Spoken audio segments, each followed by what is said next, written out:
didn't talk about what he was gonna say and what I was gonna say, but I think it's gonna work, because it always does. So, good morning. If those of you guys that don't know me, I am Bill.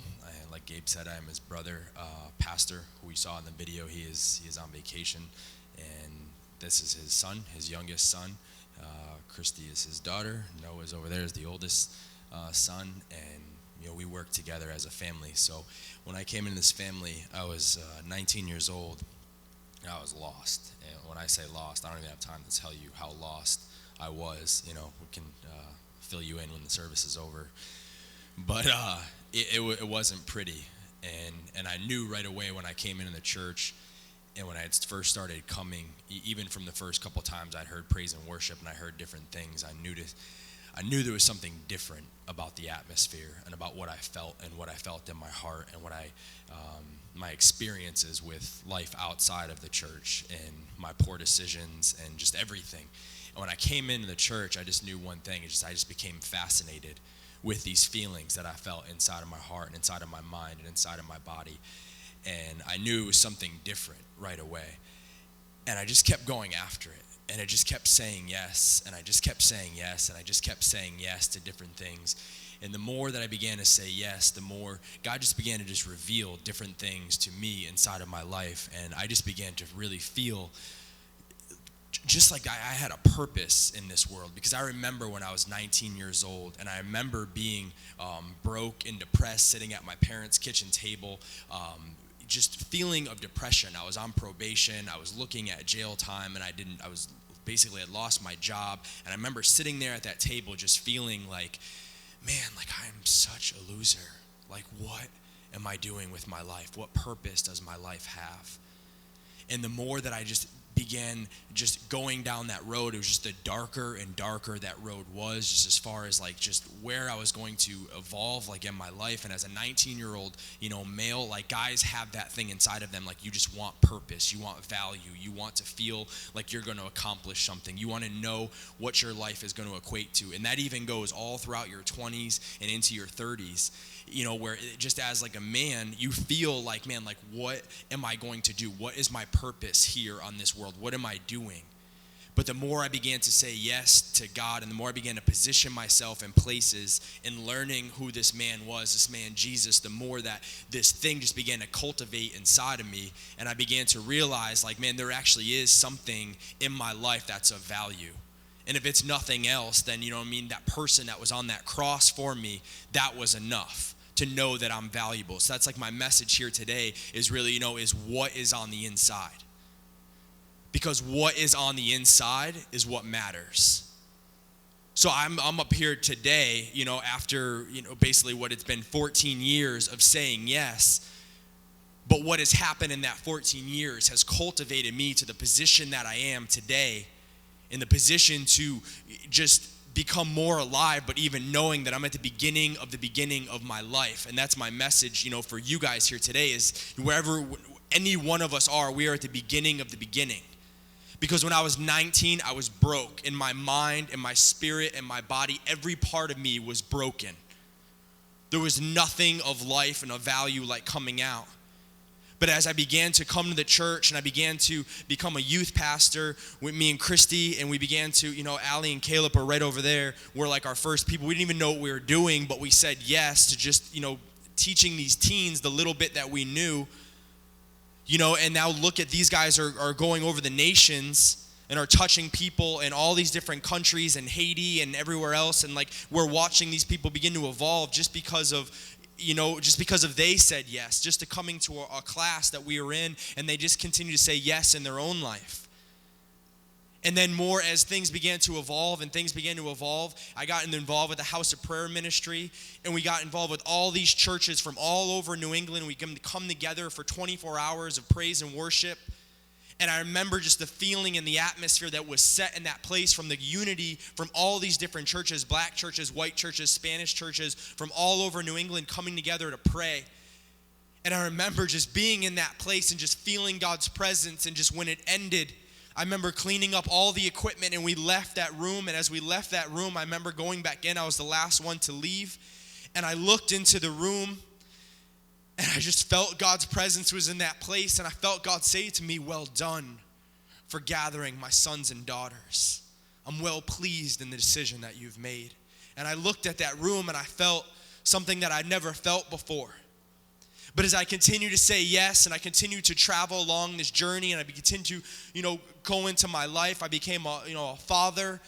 And then I learned a whole different set of love and of guidelines, and my life had shifted, and my life began to go left, and it began to go right, and all these different things began happening in my life. But more and more and more, I began to see how everything weaved together to bring me to a place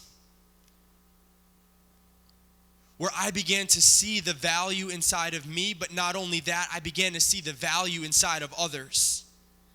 And that's what I asked you guys here today, is what's inside of you. Because I'm telling you guys, you can come up and anywhere, and I've had the opportunity to be around senators, congressmen, mayors, world leaders, some of the top pastors in the world, to be in private meetings. And I tell you guys, people can be filled with a good message, but as soon as you get some people alone in public, you begin to really see who they are. And sometimes it's shocking, and sometimes it lets you down. So when I say what's inside of you,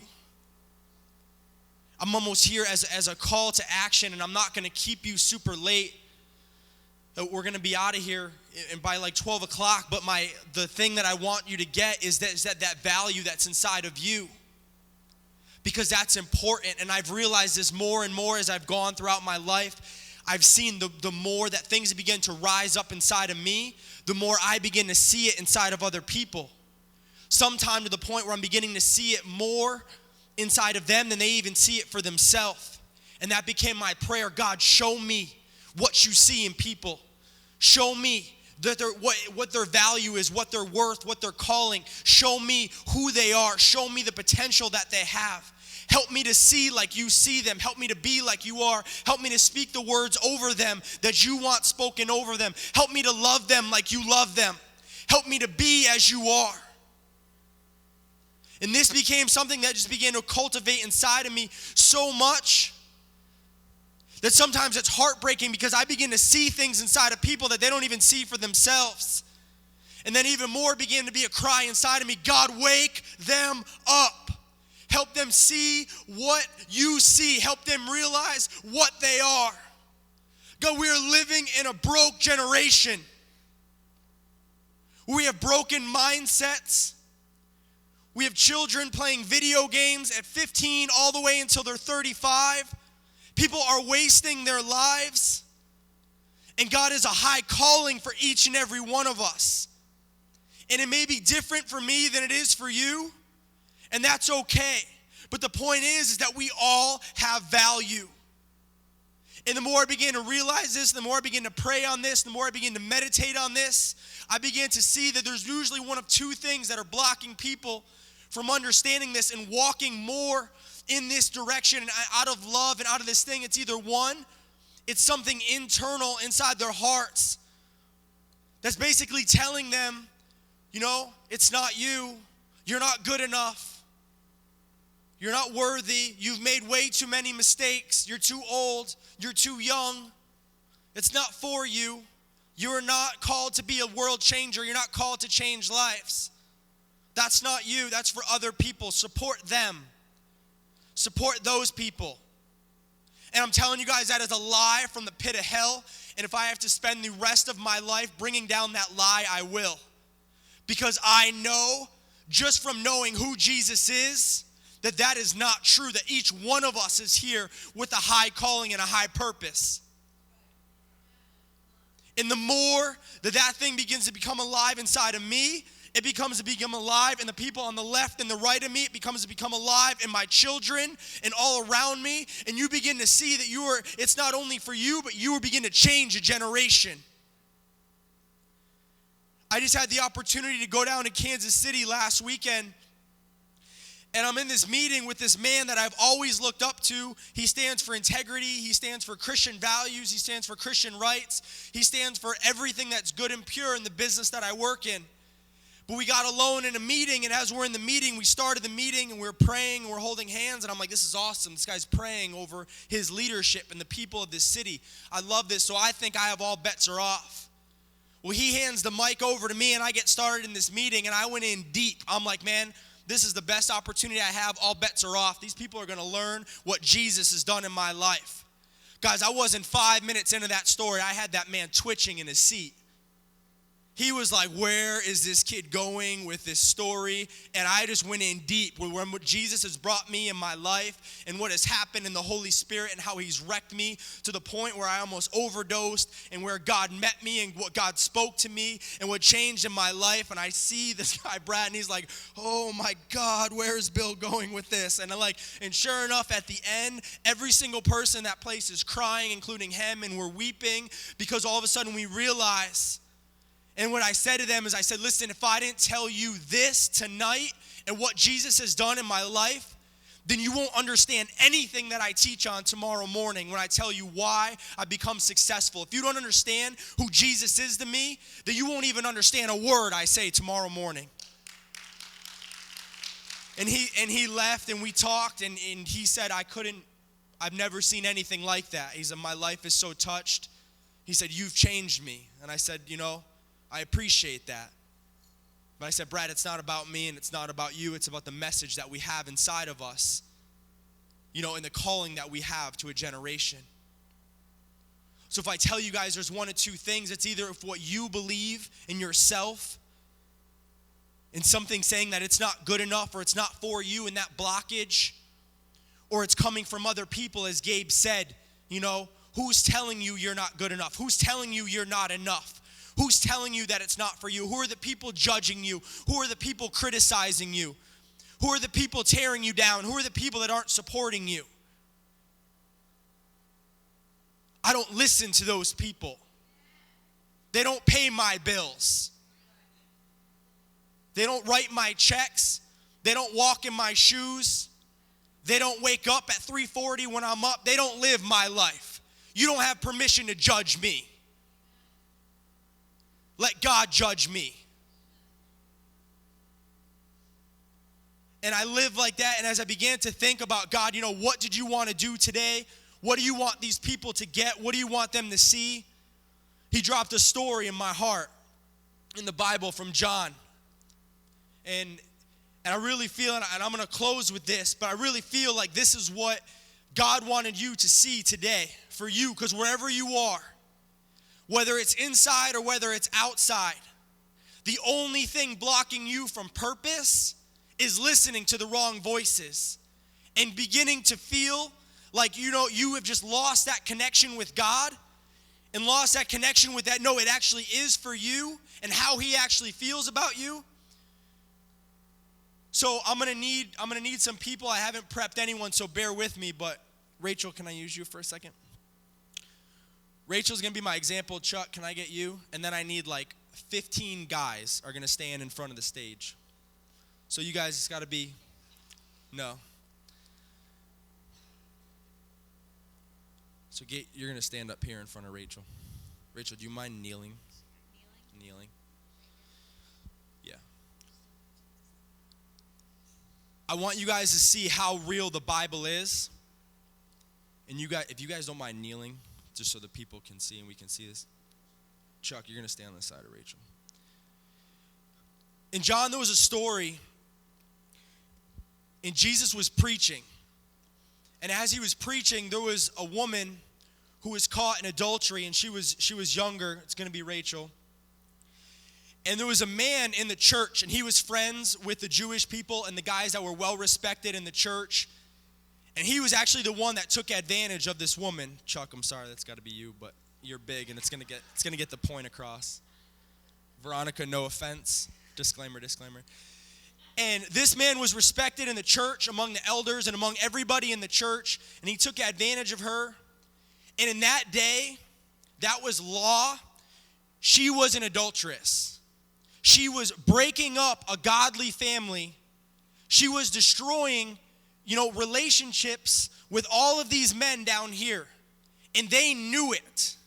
And they knew that it was her fault, and they were mad at her. They were more mad at her than they were at him. And they began to, began to get her, and they said in that day it was law that she could be stoned to death. She was going to die, and she knew it. She knew that it was coming. And they came out from their houses, and they grabbed her. And if I had another guy up here, they grabbed her literally by her hair, and they dragged her throughout the city streets, throughout the dirt, kicking and screaming, and she knew it. She was crying, and they dragged her, and they knew they were going to stone her. And as they were dragging her, she began to, she's crying out, and she knows in her heart, I'm guilty, I'm guilty, I'm guilty. She knew what was coming. She goes, I deserve death, and she knew it. And as they were deciding what are they going to do with her, they said, what do we do with her? They said, I have an idea. Bring her to the teacher. Bring her to the teacher, because they were trying to trap him. They said, let him decide what happens to her. So they dragged her again. She's bloody. Her knees and her arms are dragging her through the streets, and they're dragging her. I want you guys to get this visual. No, I'm not going to drag you. I'm not going to drag you. I just want to get it. They're dragging her literally by her hair through the streets. And they bring her right to where Jesus is preaching. And she's crying, and she's down on her hands and her knees. And she can't even look up, and she's like breathing so fast, like she can't even catch her breath, and she's just crying. And they said, teacher, the law says she slept with a married man. What do we do with her? What do we do with her? And he knew exactly where they were going, and he knew the law better than they knew the law. And as he did it, she was crying. She went from fear to all of a sudden shame, and she couldn't even look up. And as that happens, the guy next to her, Chuck, even kneeled down next to her, because now they both knew that they were both in front of the teacher, and they knew the law, and they knew that they were wrong. They both knew that they were wrong. And they both just put their hands down and basically just didn't even look up at him. And Jesus sat there, and he looked at them, and he looked at the crowd, and they're yelling, kill him, stone her. She deserves death. She deserves death. Nothing else. And they both knew it. And he looked at them, and he looked at her, and he knelt down next to her. And next to him,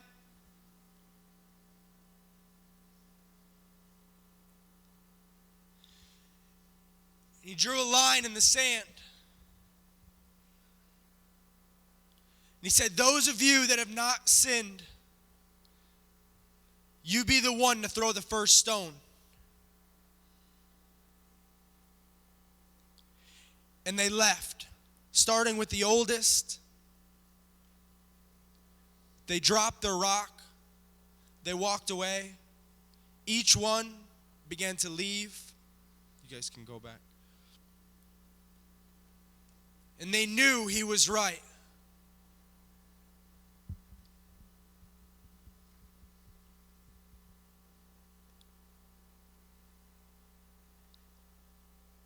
And he looked at her, and he picked her up. He said, where are your accusers? She said, they left. Then go and sin no more. You guys can be seated.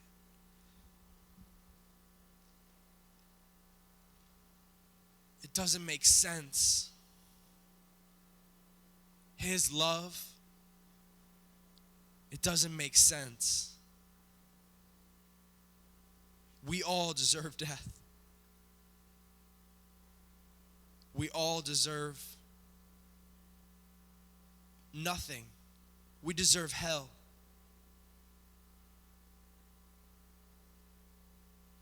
And for some reason or another, we buy into that each and every day, and we listen to that voice, and we let it separate us from our calling, from our value, from who we are, from what we're supposed to do, from being life changers and world changers. We let these thoughts break us. But the truth is that cross that we never got to see, we only hear about, it becomes up to us. How much do you believe that what happened on that cross 2016 years ago, what Gabe spoke of, that what happened on that cross was for you? Because I tell you guys, if you become filled with that revelation and that thing strikes you at the very heart and core of who you are, you begin to live differently. You begin to shed those thoughts. You begin to understand that God, I deserve hell. God, I deserve nothing.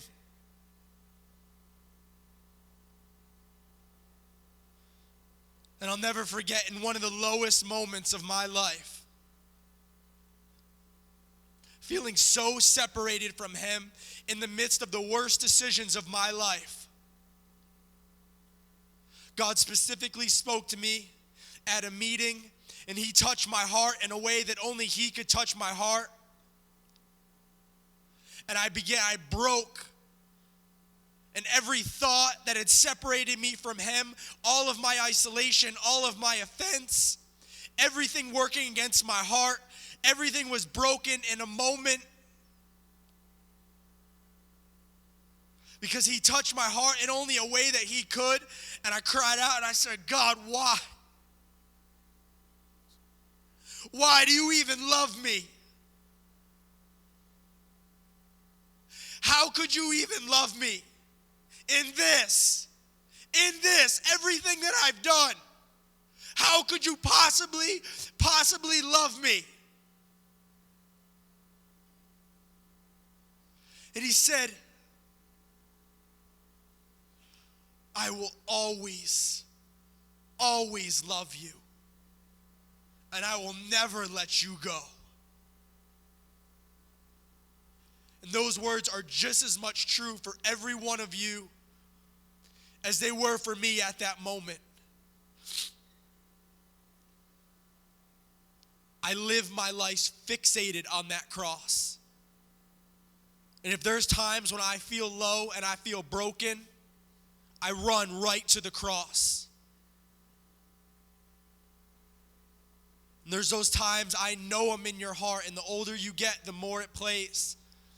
You've failed this before. You've already made this mistake. You've already done this. Come on, mercy's getting old. You've run out of mercy.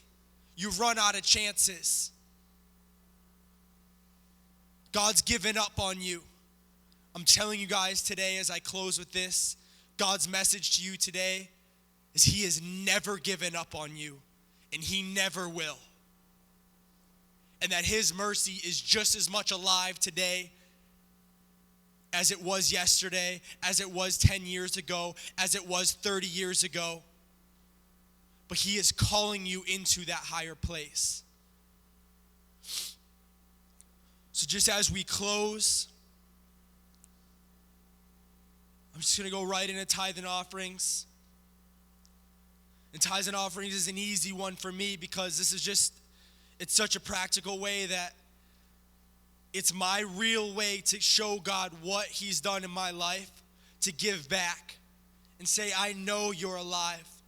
I gladly give you whatever I can because of your mercies, because of the gifts that you've given to me, because of the things that you've given to me, because of how you've blessed me. It's easy for me to bless him back with my finances, with my time, with my energy, anything that I can do to bring glory to him. So as you guys, if you're writing out a